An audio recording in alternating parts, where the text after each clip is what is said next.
আজিৰ এই সংবাদ মেলত ওদালগুৰিৰ গোটেই সংবাদ কৰ্মীক মই আদৰণি জনাইছোঁ। যোৱাকালি BTCৰ প্ৰাক্তন EM তথা মুদিবাৰী সমষ্টিৰ BPFৰ প্ৰাৰ্থী জগদীশ সৰকাৰ আৰু লগতে BPFৰ CWC মেম্বাৰ অৰুণ শৰ্মা দুজনে এটা সংবাদ মেল যোগে এই সংবাদ মেলত আমি দেখিবলৈ পাইছোঁ যে জগদীশ সৰকাৰ আৰু অৰুণ শৰ্মা দুয়োগৰাকী নিখিল বড়ো ছাত্ৰ সন্থাক লৈ পেলাই কিছুমান মন্তব্য কৰা বা কিছুমান কমিউনেল মানে তাত বক্তব্য কৰা আমি দেখিবলৈ পাইছোঁ। আৰু আজি নিখিল বড়ো ছাত্ৰ সন্থাৰ তৰফৰ পৰা তেওঁলোকৰ যিখিনি মন্তব্য বা বক্তব্য আৰু তেওঁলোকে যিখিনি সংবাদ মেল যোগে অসমবাসীৰ ওচৰত নিখিল বড়ো ছাত্ৰ সন্থাৰ ভাৱমূৰ্তি বিনষ্ট কৰিবৰ কাৰণে যিখিনি তথ্য দাঙি ধৰিছে সেই গোটেই তথ্য আমি একে ভাষাৰে আমি গৰিহণা দিছোঁ, আমি ধিক্কাৰ দিছোঁ। আৰু এই গোটেই যিখিনি কথা মিছা কথা তেওঁ ৰাইজৰ আগত দাঙি ধৰি পেলাই নিখিল বড়ো ছাত্ৰ সন্থা যে পবিত্ৰ এটা ছাত্ৰ সংগঠন, বড়ো জাতিৰ এটা ছাত্ৰ সংগঠন, সেই পবিত্ৰ সংগঠনক ৰাইজৰ আগত তেওঁলোকে এটা বেয়া ভাৱমূৰ্তি দাঙি ধৰিবৰ কাৰণে যি চেষ্টা অব্যাহত ৰাখিছে সেই চেষ্টা আজি আমি ক্লাৰিফিকেশ্যন আমি দিব বিচাৰিছোঁ। মূল কথাটো হ'ল যে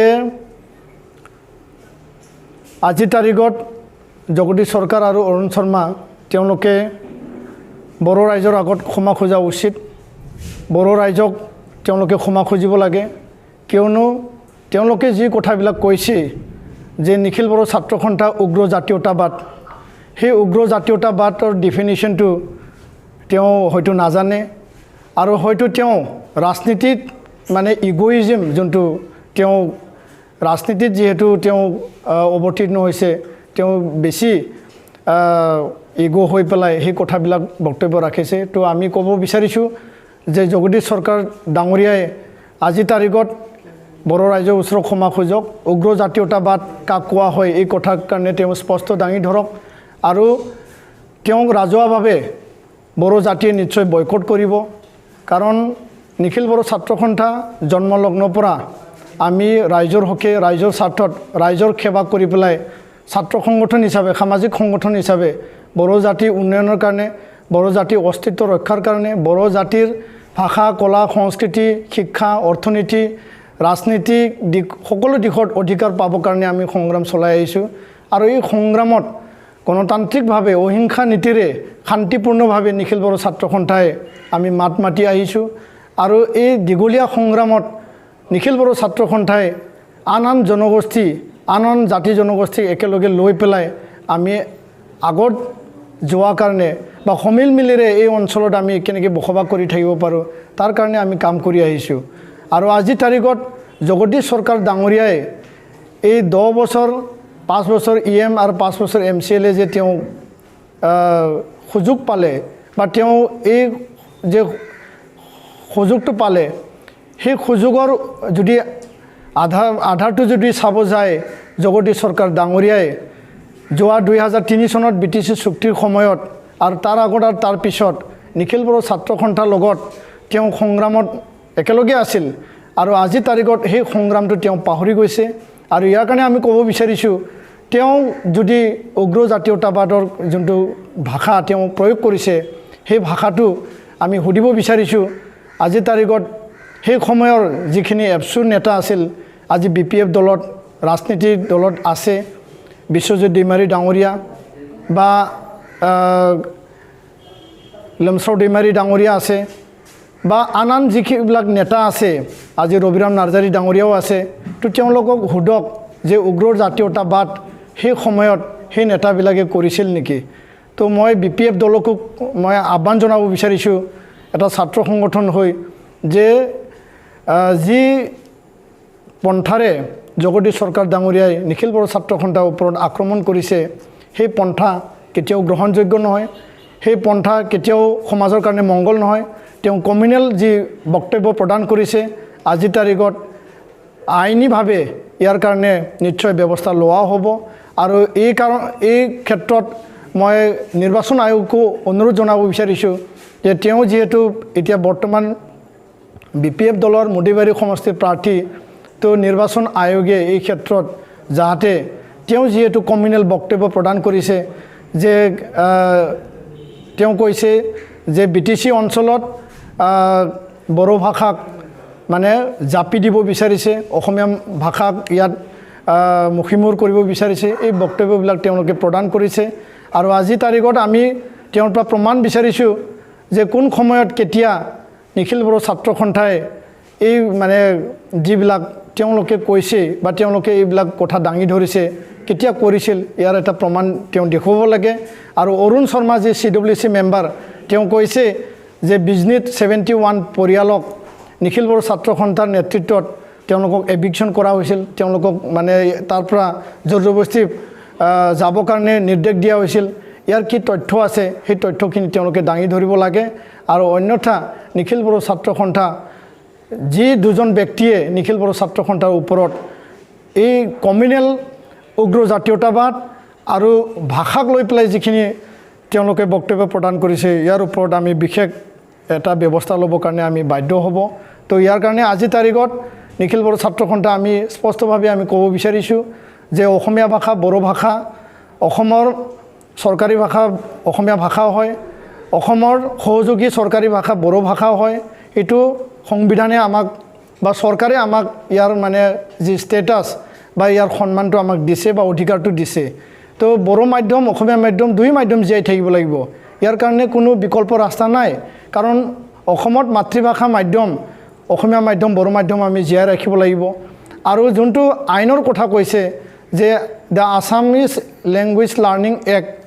সেই আইনৰ 2020 আইনৰ অধীনত তাত উল্লেখ কৰা আছে যে অসমীয়া ভাষাক ক্লাছ 1 পৰা ক্লাছ 10 লৈকে কম্পালসৰি ভাষা হিচাপে মানে শিকাৰ কাৰণে এইটো প্ৰয়োগ কৰা হ'ব আৰু তাতে উল্লেখ কৰা আছে যে BTAD মানে 6 শিডিউল এৰিয়া এই BTAD হ'ব পাৰে কাৰ্বি আংলং ডিমা হাছাও হ'ব পাৰে আৰু লগতে Bodo medium schools in Bodo inhabited area outside মানে BTAD মানে যিবিলাক বড়ো মাধ্যমৰ বিদ্যালয় আছে বৰাক ভেলী কথা তাত লিখা আছে যেহেতু বৰাক ভেলীত মেক্সিমাম বেংগলী মিডিয়ামৰ মানে বিদ্যালয় আছে BTADত মেক্সিমাম বড়ো মাধ্যমৰ বিদ্যালয় আছে আৰু BTAD বাহিৰতো অন্য ঠাইত বড়ো ডমিনেটেড এৰিয়াত মানে বড়ো মাধ্যমৰ বিদ্যালয় আছে তো আমি এইটো অসম চৰকাৰক বিৰোধিতা কৰা নাই অসম চৰকাৰক আমি বাধা দিয়া নাই আমি কৈছোঁ আমি আহ্বানে জনাইছোঁ মুখ্যমন্ত্ৰী ডাঙৰীয়াক শিক্ষামন্ত্ৰী ডাঙৰীয়াক যে এই আইনত বড়ো মাধ্যমত অসমীয়া মাধ্যম জাপি দিব বুলি তাত লিখা নাই কিন্তু বড়ো ডমিনেটেড ইনহেবিটেড এৰিয়া এইটো লিখা আছে তো আমি আহ্বানে জনাব বিচাৰিছোঁ যে ইমপ্লিমেণ্টৰ ক্ষেত্ৰত প্ৰয়োগৰ ক্ষেত্ৰত যাতে বড়ো মাধ্যমক মানে এই যি পদক্ষেপ এই পদক্ষেপটো ৰেহাই যাতে দিয়া হয় আইনত বড়ো মাধ্যমৰ ওপৰত অসমীয়া মাধ্যম দিব বুলি তেনেকুৱা কোনো লিখাই নাই আৰু আমি এইটো বিৰোধিতাও কৰা নাই আমি জাষ্ট অসম চৰকাৰক এক্সামিনেশ্যন কৰিব লাগে ইয়াৰ পৰা ৰেহাই দিব লাগে সেই কথাকে আমি কৈছোঁ আৰু আজি 17টা বছৰ কাৰ্যকাল হাগ্ৰামা মহিলাৰী ডাঙৰীয়া জগদীশ চৰকাৰ ডাঙৰীয়া নেতৃত্বত ইয়াতে চৰকাৰ চলিছিল অসমীয়া মাধ্যমক বড়ো মাধ্যমক যেনেকুৱা আগুৱাই লৈ যাব লাগিছিল অসমীয়া ভাষা বড়ো ভাষাক যেনেকৈ আগুৱাই লৈ যাব লাগিছিল তাৰ কাৰণে আমি কোনো পদক্ষেপ লোৱা দেখা নাপালোঁ তো এই গোটেইবিলাক যি কথা কৈছে সেই নিজৰ ওপৰতে পৰে তো এজন কৰাপ্টেড মানুহ যিয়ে দুৰ্নীতিত লিপ্ত হৈ আছে টকা পইচা লৈ পেলাই যোনে চাকৰি দিয়াৰ নামত এতিয়া দৈনন্দিন ইয়াৰ ওপৰত মানে নিউজবিলাকত মানে তথ্য সহকাৰে যিবিলাক প্ৰমাণ সহকাৰে নিউজবিলাক ওলাইছে তো আমি বুজিবলৈ বাকী নাই যে জগদীশ চৰকাৰ ডাঙৰীয়া এজন কৰাপ্টেড বা দুৰ্নীতিগ্ৰস্ত এজন হি মানে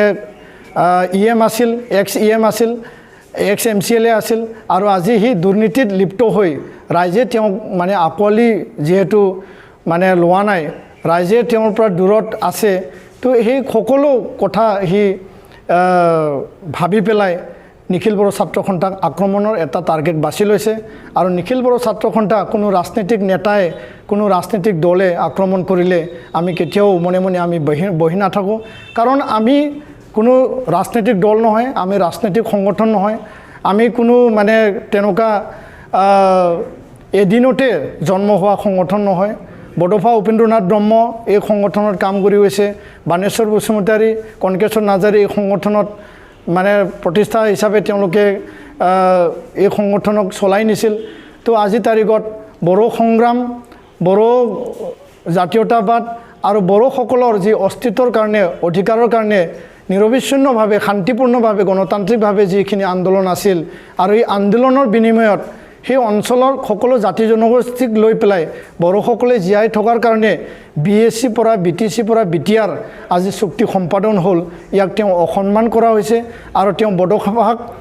অসন্মান কৰা হৈছে, বড়ো জাতিক অসন্মান কৰা হৈছে। আৰু সেইকাৰণে আমি কৈছোঁ যে জগদীশ চৰকাৰ দুৰ্নীতিত লিপ্ত হৈ থকা এজন মানুহে, এজন ৰাজনীতিবিদে আজি ইয়াৰ কথা কোৱাৰ অধিকাৰ নাই আৰু তেওঁ বড়ো ৰাইজৰ ওচৰত ক্ষমা খুজিব লাগে। আৰু মই দৃঢ় বিশ্বাসী যে বড়ো ৰাইজে জগদীশ চৰকাৰক কেতিয়াও ক্ষমা নকৰে, কাৰণ তেওঁ ক্ষমাৰ যোগ্য নহয়। কিয়নো তেওঁ আন জাতি জনগোষ্ঠীক তেওঁ সন্মান দিব কেতিয়াও শিকা নাই বা শিকিবলৈও সি বিচৰা নাই, যাৰ কাৰণে বড়ো মানে জাতিৰ যি মানে ছাত্ৰ সংগঠন বা বড়ো জাতিৰ যি ৰাজহাৰ যি ছাত্ৰ সংগঠন নিখিল বড়ো ছাত্ৰ সন্থাক সি মানে উগ্ৰ জাতীয়তাবাদ বা অসমীয়া ভাষা বড়ো ভাষাক লৈ যিখিনি মন্তব্য ৰাখিছে আৰু অৰুণ শৰ্মা ডাঙৰীয়াই মানে নিখিল বড়ো ছাত্ৰ সন্থাৰ নেতৃত্বত যিখিনি 71 পৰিয়ালক খেদি পঠাৰ কাৰণে যিখিনি দাঙি ধৰিছে, সেই গোটেই কথা মানে মিছা। আৰু সেই গোটেই কথা যদি তেওঁলোকে সাহস আছে, পুলিচ লৈ পেলাই প্ৰশাসন লৈ পেলাই তেওঁলোকে তদন্ত কৰক বা চৰকাৰৰ ওচৰত তেওঁলোকে তদন্তৰ দাবী কৰক। আৰু তেনেকুৱা যদি ক'ৰবাত প্ৰমাণ যদি দিব পাৰে নিখিল বড়ো ছাত্ৰ সন্থা, সেইটো চেলেঞ্জ কৰিবৰ কাৰণে আমি সদায় আমি আগ্ৰহী। তো ইয়াৰ কাৰণে এই সংবাদমেল যোগে আৰু আহি থকা দিনত যাতে কোনো ৰাজনীতিবিদে নিখিল বড়ো ছাত্ৰ সন্থাক টাৰ্গেট কৰি পেলাই সেইবিলাক জাতীয় মানে চেতনাত আঘাত লগা বা জাতীয় চেতনাক লৈ পেলাই ধেমালি কৰা তেনেকুৱা বক্তব্য যাতে তেওঁলোকে নাৰাখে, ইয়াৰ কাৰণে আমি কঠোৰভাৱে তেওঁলোকক আমি ক'বলৈ বিচাৰিছোঁ। আৰু এইবিলাক কথা যাতে ভৱিষ্যতেও কোনেও যাতে কোৱাৰ কাৰণে আগবাঢ়ি নাহে, ইয়াৰ কাৰণে আমিও সকিয়নি দিছোঁ।